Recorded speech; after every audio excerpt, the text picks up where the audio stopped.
Sorry to say, paying for college just got more expensive. Interest rates on federal student loans went up July 1st. Financial professional Kyle Hammerschmidt is here. He is with MoCan Financial. And thanks for having me. Thanks for coming. You're going to break it down for us. What's happened and how is that going to affect people trying to get to college? Yes, so the increase applies to student federal loans taken out for the 2018-19 school year.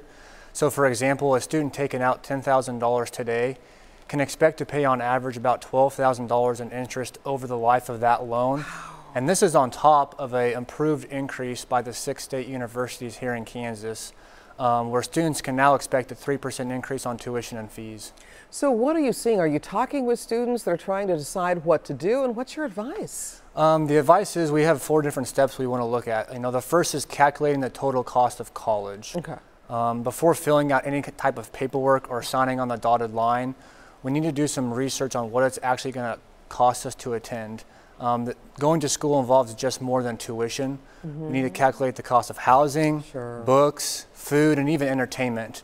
So a wise decision might be to have an alternative school on the side that might be less expensive. Second, you need to know what your monthly payments are going to be. It might sound a little premature, but you wouldn't buy a car or lease an apartment without knowing what your monthly payment's going to be. This should probably be at the top of your list. Taking on debt, you need to know how long it's going to take you to pay that back. On our website at mocanfinancial.com, we have a calculator on there to help you guide you through those steps.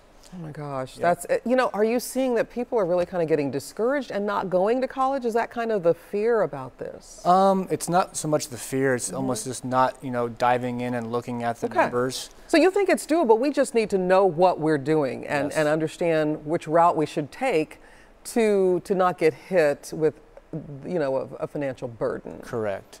All right. So now then, once we look at those and calculate things, it's kind of hard for college students because they don't have a job yet. They don't know what their next income is going to be. But I guess you have to estimate, or what do you suggest? Yes. So 2 more steps.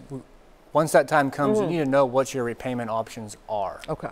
Around 11% of students taking on federal loans default those within 3 years of leaving college. We do not want this to happen to you. So it's important to research what your repayment options are, because factors such as your family, your income, and your age will come into play. Lastly, you want to plan for the future. Decisions students are making today will affect you for 10, 20, 30 years down the road. So it's important to have a plan in place.